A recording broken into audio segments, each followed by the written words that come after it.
how to order a camshaft. You know, most people just get a catalog, go all the way to the bottom of the page because they just want the chop. But typically your experts at the cam grinding place know best. So today, I'm going to show you how to properly order a cam for your application.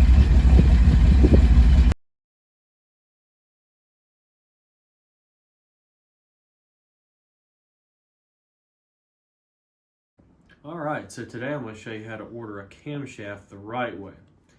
We all know that we oftentimes choose the wrong camshaft due to reasons of, well, it just sounds cool. You know, historically I was always a bottom of the page kind of guy myself too. I'd go into the section that my engine was in, and I'd go all the way to the bottom and get the highest lift, highest duration camshaft I could get because I wanted to have the sound. Well, that's usually not the way to accomplish anything if you want an engine to run to its fullest potential. I recently ran into an issue. I've been pretty good about speccing my own cams, but this 305 I'm building for my Astro, building on a budget, originally had TBI heads. And when I spec'd the camshaft, I spec'd it at 212 at 50 on duration intake and exhaust, 440 lift intake and exhaust. And I had it ground on a 108 LSA. And I did that to try to build some cylinder pressure because it has these humongous combustion chamber TBI heads on it. Well, it all goes to the machine shop, and turns out both the heads are cracked, so I had to get other heads, and the heads I found were 601s, which have a tiny closed chamber 50, I think it's a 53cc closed chamber combustion chamber. So now my static compression ratio is 9.2 to 1. And the cam was also spec'd for a really poor flowing TBI head, which actually has a corkscrew in the intake port that promotes swirl, so it doesn't really flow really good on the intake side either, hence the extremely conservative 212 to 50. So the big issue I ran into was that camshaft with the 601s had my dynamic compression ratio so high via the math that it wouldn't run on 87 octane gas. In fact, it would barely run on 93. And we can't have that. The whole point of a budget engine is for it to not only be a budget in how much it costs for you to build it, but also how much it costs to run it. If a budget engine doesn't run on 87 octane and use regular store-bought oil, it's not really a budget engine. So I'm doing the right thing and actually ordering a camshaft and letting them choose it. So I've been dealing with John and Ken down at Delta for a while. They've done 4 or 5 camshafts for me, all hydraulic flat tappets. None of them have gone flat. I've had really good luck out of their stuff. After having a string of like comps and stuff that went flat on me, I went to their stuff and I haven't had an issue. I usually always call down there and kind of tell them what I have, and usually I spec things like the cam you heard in my blue and white 1980 E100 van. It's basically a comp 268 that they ground. It's 218 at 50, 454 lift, but I had it ground on a 106 LSA rather than a 110 to jack the cylinder pressure up, and it has a cool idle. Typically going to a really low LSA number like that narrows your power band way up, which is okay on a low RPM engine like that, but something you want more broad range, you definitely want a little more LSA, especially for something on the street. That's typically why comp and everybody grinds most of your street grinds on like a 110, and Lenati's grinding them on 112s. If you look at a lot of your GM camshafts, some of those are even wider, like a factory L79 cam for a 350 horsepower 327. It's 222 at 50 on the duration, 445 lift, I believe, with a 1.5 to 1 rocker, and it's on a 114. So basically what you'll do is most cam companies like Delta have an order form. So you'll take this order form, name, address, phone number, what engine you got, and then you have grind and all that.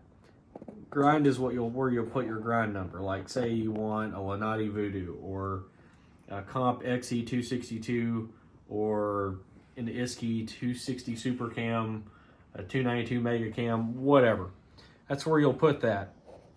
Now, I've already mailed my other cam off, so the cam I actually used is the original core out of that 305, the original, I think it's 350 or 360 lift, and it's in like the 170s for duration, but I know it's a good core.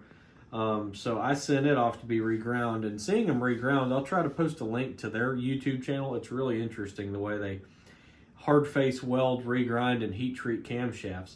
And like I said, I haven't had an issue out of it, and it's a huge cost savings, first of all, and second of all, it's really good because I can have a camshaft completely spec'd for my engine. What a lot of people don't realize is a lot of the cams that are off the shelf are kind of a one-size-fit-all affair. They're kind of made to go over a broad range of applications, even though it's for a specific application.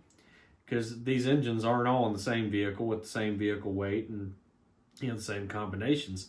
Lord knows when you look in a Jegs or Summit and look at carburetors and intake manifolds and cylinder heads, Lord knows everything's different. Nothing's the same. So I'm actually letting them choose a camshaft, which should arrive sometime next week, and we'll make another video when it arrives, and you'll get to see what specs they came up with, judging off of the information I've given them. So this is something you need to do when you ship a camshaft. You need a cam box like this, and you need to make sure you wrap it in bubble wrap and double up, triple up on some cardboard on the ends to make sure nothing gets hurt. If the UPS and FedEx decide to take your package to a rugby match like they usually do, you'll put your cam order form in with the camshaft, and then you'll either put your grind number if there's already a grind you want, but if you want a custom grind, you need to give them some information.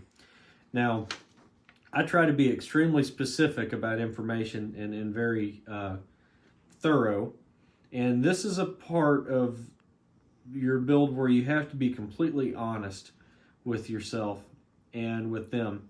So you don't want to put, well, I have these Beehive valve springs that are good for 600 lift and they're on the shelf and I'll install them later after I break the cam in if you're never going to do it. You can't be like, well, grab me this cam, it's eventually going to have a tunnel ram on it with two 600 CFM Hollies, and you never do it, and it keeps a quadrijet and a stock intake manifold the rest of its life. You're just throwing money away, and you're throwing power away. So this is my sheet that I am sending with my cam. It's a copy of the one I sent. So I gave them everything. So this is a good blueprint as to what you need to tell your cam grinder. This is the vehicle I have. I have a 1987 Chevrolet Astro. I gave them my actual curb weight that I got off of a scale. I took and weighed it. Curb weight with me and fluids in it. Full tank of gas, 4,300 pounds. 321 ring and pinion. I have a 321 gear. I even gave them tire size because a 456 sounds really deep until you put a 35-inch tall tire on it, and then it's not all that deep anymore.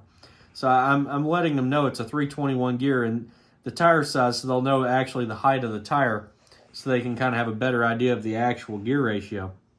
Put that I have a 700 R4 automatic transmission.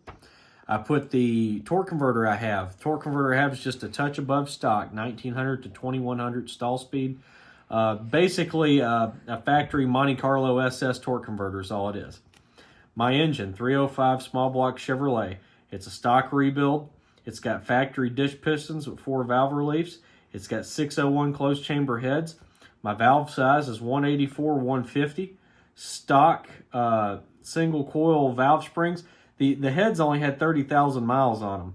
And I just had a basic valve job done on them and had them checked out and they were good to go. So stock single coil valve springs with dampers, and I still have the rotators on the exhaust valves. That matters because that'll tell them how much lift they can go. There are certain cams you can run with a stock valve spring.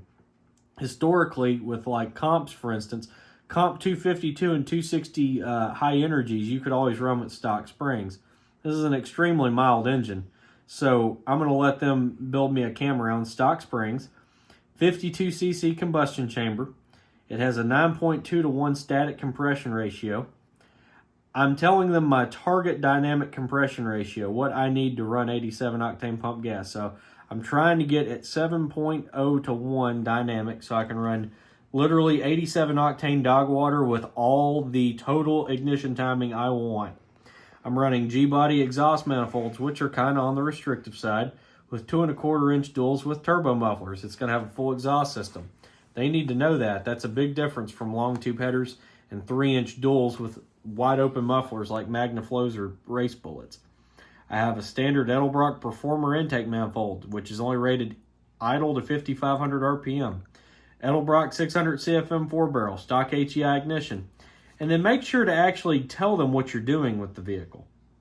I actually told them, you know, how I'm actually driving it on the street and everything that I'm doing with it, even down to where my shift points are, because the transmission is going to have 4,500 RPM shift points when it's in drive. That's what it's going to shift at. And the highest it's ever going to see is 5,000 RPM if I'm doing a burnout or whatever.